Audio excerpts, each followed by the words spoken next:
Students, आज हम बात करेंगे एक नई एग्जाम जो इस साल से लॉन्च हुई है, CUET, common universities entrance test for so many universities of the country. We'll see and understand this exam, and in particular, I would want to talk to you about how admissions to Indore University, the DAVV Vidyalaya undergrad programs are linked with CUET. So we're going to talk about CUET and more about how CUET gets you admission into various undergrad programs of DAVV Vidyalaya of Indore. The concept of CUET was announced by UGC in tandem with the new education policy, where the focus was to bring more and more universities under a common admission process. See, the earlier system had two major parts. पुराने system में दो weaknesses थी.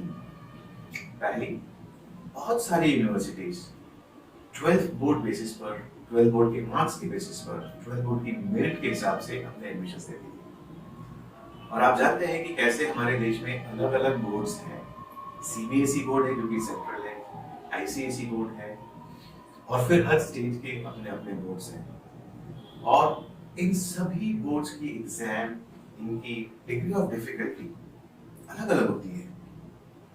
तो इसमें जो marks आते हैं students के, उनके बेसिस पे सभी को एक प्लेटफॉर्म पे रखकर कंपेयर करना और फिर एडमिशंस ऑफर करना बहुत जुडिशियस तो नहीं था. अच्छा सिस्टम था, चल रहा था सालों से, पर इसकी वीकनेसेस साल दर साल हमें दिखने लगी थी. सो एक कॉमन एंट्रेंस टेस्ट कंडक्ट करने से ये वीकनेस खत्म हो जाती है. अभी तक के एडमिशन प्रोसेस में एक और वीकनेस रही है. कई कॉलेजेस अच्छे, कई यूनिवर्सिटीज एंट्रेंस एग्जाम के बेसिस पर ही एडमिशंस लेती रही है, परंतु कितनी सारी अलग अलग एंट्रेंस एग्जाम, और हर एंट्रेंस एग्जाम में हर यूनिवर्सिटी का पर्टिकुलर अलग अलग कोर्सेज के लिए जो स्टूडेंट्स को जज करने का क्राइटेरिया है, जो फोकस एरिया है, वो अलग अलग होता है. और मेरे हिसाब से उनका अधिकार भी अलग अलग होना चाहिए. परंतु इस सब के चलते स्टूडेंट्स के लिए बड़ा विचित्र सिचुएशन बनती थी कि उन्हें अलग अलग एग्जाम्स की तैयारी करनी पड़ती थी. CUET के माध्यम से इन दोनों विसंगतियों को दूर करने की कोशिश की गई है.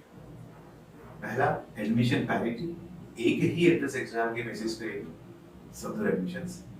और दूसरा, अलग अलग बोर्ड्स, अलग अलग यूनिवर्सिटी के अलग अलग रिक्वायरमेंट के हिसाब से एक ही एग्जाम जो यूनिवर्सिटीज को ये सुविधा दे कि वो जिन जिन एरियाज पे स्टूडेंट्स को टेस्ट करना चाहते हैं, वो सभी एरियाज एक ही एग्जाम में करना चाहिए. इस तरह से बड़ी खूबसूरती के साथ UGC ने इस एग्जाम को डिजाइन किया है, और इसके कंडक्शन का contract national testing agency NTA, जो कि हमारी कंट्री में काफी सारी बड़ी बड़ी एग्जाम्स, कॉम्पिटिटिव एग्जाम्स को कंडक्ट करता है, जैसे कि IIT, JEE, NEET, CMAT, lot of other exams. A very tested, very reliable testing agency of the government of India.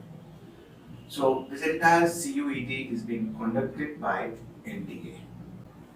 Let us understand CUET as an exam now. CUET is designed to have multiple sections and optional sections. So a particular student can write maximum up to 9 different sections. And for each of the section that he or she attends, they will be awarded a scorecard which will reflect the percentile score, that is a relative rank. Now what are these 9 sections? And the moment I say that it is up to 9 sections, there is going to be a lot of confusion. So let us understand the breakup of these sections, and then I'll want to put it in more simplified words from the point of view of a student. Let us first see point of view of the admitting universities, and hence how is the exam pattern designed. इसमें मोटा मोटा तौर पर देखेंगे तो 3 sections की बात की गई है। फर्स्ट सेक्शन में लैंग्वेज टेस्ट की जाएगी, सेकंड टेस्ट में डोमेन नॉलेज, मतलब कि वो सब्जेक्ट्स जो आमतौर पर हम 11th और 12th में अपनी कोई भी स्ट्रीम चूज करते हैं और उसमें फिर पढ़ते हैं, जैसे कि पीसीएम वाले स्टूडेंट्स फिजिक्स केमिस्ट्री मैथ्स पढ़ते हैं, कॉमर्स वाले students normally economics accountancy business studies पढ़ते हैं, तो इनको कहा गया है डोमेन सब्जेक्ट्स और domain knowledge. And the third section, which is a general test, which is more about what we call as general aptitude, जिसमें भी रीजनिंग, क्वांटिटेटिव एबिलिटी, वो सारी टॉपिक्स जो कि ओवरऑल मेंटल एबिलिटी को रिफ्लेक्ट करते हैं, वो थर्ड सेक्शन जनरल टेस्ट में रखे गए हैं। लैंग्वेजेस की बात करते हैं सबसे पहले सेक्शन 1। अब सेक्शन 1 में दो पार्ट्स हैं, सेक्शन 1A 1B, दोनों की अपनी अपनी लैंग्वेज की लिस्ट है। स्टूडेंट्स उसमें से 2 या 3 अप टू 2 और 3 or even 1, so you can choose either 0 or 1 or 2 or 3 languages to be picked in CUET. Now what 0 means and what 1 means? ये 0, 1, 2 या 3 की रिक्वायरमेंट यूनिवर्सिटी जिसमें आप अप्लाई कर रहे हैं उनकी रिक्वायरमेंट से जनरेट होगी, तो इस बारे में हम कुछ देर बाद में बात करेंगे। सेक्शन 2 डोमेन सब्जेक्ट्स हैं। डोमेन सब्जेक्ट्स में से मैक्सिमम 5 या 6 सब्जेक्ट्स लेने की अपॉर्चुनिटी है। इसलिए कह रहा हूँ ये मैक्सिमम है 6, इसका मतलब नहीं कि हर स्टूडेंट को 6 सब्जेक्ट्स लेने हैं। यूनिवर्सिटी और कोर्स जिसमें हम अप्लाई कर रहे हैं उनकी रिक्वायरमेंट के हिसाब से हो सकता है इसमें से एक भी सेक्शन ना लेना पड़े, हो सकता है एक ही सेक्शन लेना पड़े, हो सकता है इससे ज्यादा लेना पड़े। अगेन हम लोग कुछ देर बाद इस चीज को डिटेल में समझते हैं। एंड सेक्शन 3 जिसमें एक ही सेक्शन है general test. So now let us understand which sections is a student expected to select out of the options. जैसा मैंने कहा ये रिक्वायरमेंट डिफाइन होती है यूनिवर्सिटीज से। मैं एग्जांपल लेता हूं सबसे पहले देवी हरिया विश्वविद्यालय नोएडा। इसकी जो अंडरग्रेड कोर्सेज हैं जैसे कि B Com honours, integrated BBA MBA, BBA in hospital administration. अभी हम अगर बात करें बीकॉम ऑनर्स जो कि यहाँ का फ्लैगशिप कोर्स है, BBA integrated with MBA 5 year जो कि यहाँ का फ्लैगशिप कोर्स है। So DAVV has declared that candidates from CUET who want to apply for these courses in DAVV, they have to appear in just 2 sections, section 1 and section 3, which is a general test. Section 1 is language. They have specified that from this set they have to opt for English as a language, and section 3 where there is no option, this is a general test. So what does it mean? From so many options available, a candidate applying only for Devi Hariya Vishwavidyalaya needs to appear in just 2 sections. Section 1 में से English and section 3 general test. Similarly, one has to check for each university. So देखिए कैसा flow बना। आप पहले exam का form नहीं भरेंगे, आप पहले अपना यूनिवर्सिटी और कोर्सेज जहाँ पर आप पढ़ना चाहते हैं, जहाँ पर आप एडमिशन लेने की इच्छा रखते हैं, आपको वो मैपिंग बनानी पड़ेगी, वो लिस्ट बनानी पड़ेगी। और CUET की वेबसाइट पे बहुत ही डिटेल में सब कुछ दिया है कि आप कौन सी यूनिवर्सिटी का कौन सा कोर्स सिलेक्ट करते हैं, तो उसकी मैपिंग CUET के कौन से सेक्शंस के साथ की गई है। इस तरह से कैंडिडेट्स को क्या करना है, सबसे पहले यूनिवर्सिटीज की लिस्ट देखनी है CUET की वेबसाइट पर। हर यूनिवर्सिटी में कौन से कोर्स में वो अप्लाई करना चाहते हैं, हो सकता है वो एक ही यूनिवर्सिटी में अप्लाई करना चाहे, हो सकता है अपने plan A, plan B, plan C के हिसाब से ज्यादा यूनिवर्सिटीज के ज्यादा कोर्सेज में अप्लाई करना चाहे। इन सब के साथ आपको मैपिंग करनी होगी कि सेक्शंस की रिक्वायरमेंट कितनी है और उस सेक्शन की रिक्वायरमेंट के हिसाब से आपको CUET के फॉर्म में वो सेक्शंस अप्लाई करने होंगे। इसलिए अब मैं बड़ा प्रैक्टिकल बात करूं, जितना सभी यूनिवर्सिटीज के रिक्वायरमेंट्स को मैंने स्टडी किया है, किसी भी कैंडिडेट को 9 सेक्शंस का जो चॉइस दिया है, मेरे हिसाब से मैक्सिमम 4 या 5 सेक्शन टेस्ट देने से बहुत सारी यूनिवर्सिटीज के काफी सारे कोर्सेज का एप्लीकेशन कवर हो जाएगा। और ये सब्जेक्ट्स कौन से होंगे? प्रेफरेबली मेरा रिकमेंडेशन है अगर आप इंग्लिश मीडियम में पढ़े हैं तो लैंग्वेज में इंग्लिश लीजिए, आप हिंदी मीडियम में पढ़े हैं तो लैंग्वेज में हिंदी लीजिए। जो डोमेन सब्जेक्ट्स हैं उसमें प्रेफरेबली आप अपने वो सब्जेक्ट्स लें जो 11th और 12th क्लास में आपने पढ़े हैं, क्योंकि बड़ा क्लियरली डिफाइंड है सीयूईटी के सिलेबस में। The domain subjects syllabus is mapped to what you study in class 12th, I repeat, class 12th, not in 11th. It's going to be based on NCERT prescribed syllabus. So there is another point to be seen. The class 12 syllabus is not exactly the same for different boards.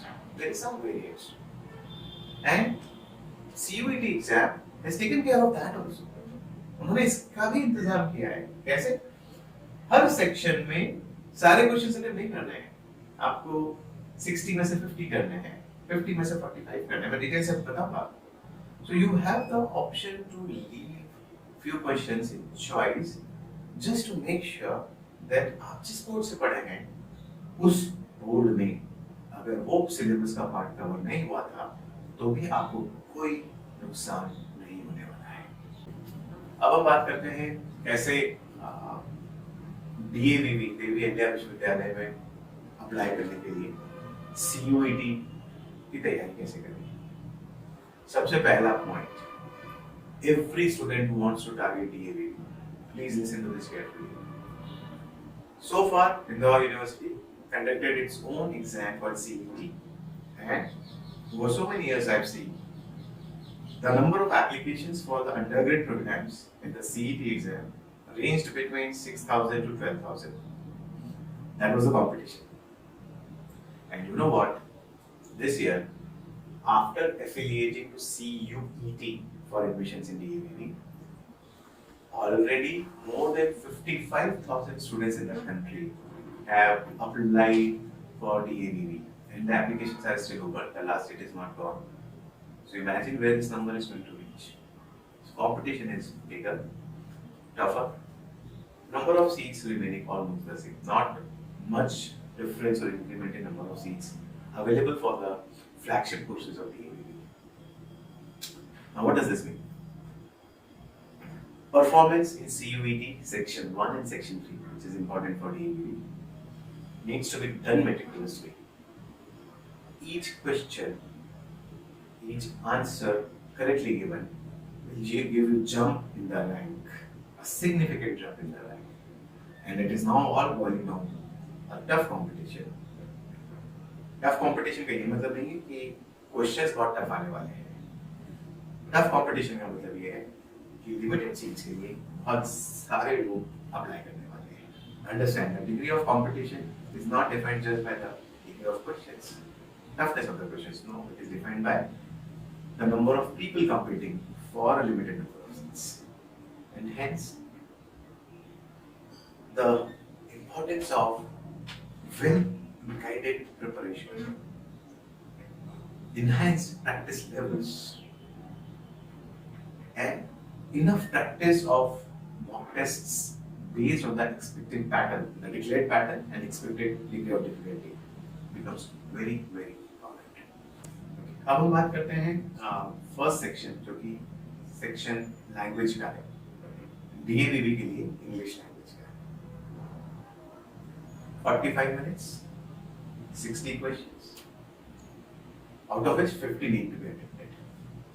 So देखिए ये speed के बन जाता है। 45 minutes में 50 questions attempt करना और language section में ये पॉसिबल है। क्यों? इसमें जो कॉन्टेंट सिलेबस जो NTA द्वारा डिक्लेयर किया गया है उसको अगर हम देखें तो इसमें रीडिंग कॉम्प्रिहेंशन 3 पैसेजेस और उसके अलावा most of the things that is declared is about English usage and vocabulary. And vocabulary जिसमें normally antonyms, synonym, multiple usage of the word के questions आते हैं, ये ज़्यादा time consuming questions नहीं हैं। इसलिए इसमें attempt maximize करना is a good strategy and students should prepare and practice accordingly. Section 3, which is the general test, I prefer to call it mental ability test. It's going to be a 60-minute section. 75 questions, maximum attempts allowed 60. सो इसको ऐसा देखें 60 minutes में 60 questions करने. And mental ability मतलब क्या? So mental ability will cover a wide spectrum. General knowledge, current affairs, mathematical aptitude, which means those conceptual aspects of quantitative technique, quantitative ability, mathematics, which are covered up to class 8. मतलब सबने पढ़े हैं class 8 तक वो वाले topics. Analytical reasoning, ये सब मिलकर के 60 minutes में 60 MCQ type questions करना है. And again, my dear friends, here, if I may suggest from my experience of last 25 years in competitive exams, this is going to be a speedy game, which means one needs to maximize the attempts.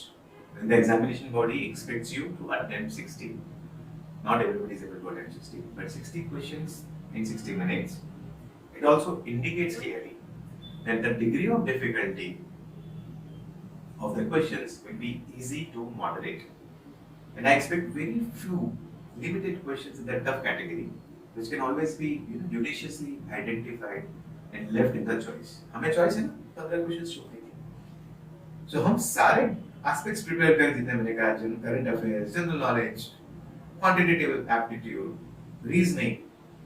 हम इनमें से कुछ भी कम ना करें, but इनमें से हम ये scope रखें कि जो 15 questions हमें छोड़ने हैं choice में, वो tough वाले questions हम identify कर सकें.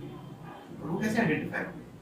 प्रैक्टिस से. हम खूब सारी प्रैक्टिस करेंगे तभी तो क्वेश्चन पढ़ते से हमें कहते हैं ना दिमाग की बत्ती जलेगी कि ये क्वेश्चन टफ कैटेगरी का है, उसको छोड़ देते हैं. इसी तरह से टेक्निक्स की, टेस्ट टेकिंग टेक्निक्स की प्रैक्टिस कर करके हमें अपना स्कोर मैक्सिमाइज करना होगा. ये थे टिप्स कि कैसे हम CUET के थ्रू DAVV अंडरग्रेड कोर्सेज के लिए हमारे स्कोर्स मैक्सिमाइज कर सकते हैं. All the best to you my dear friends.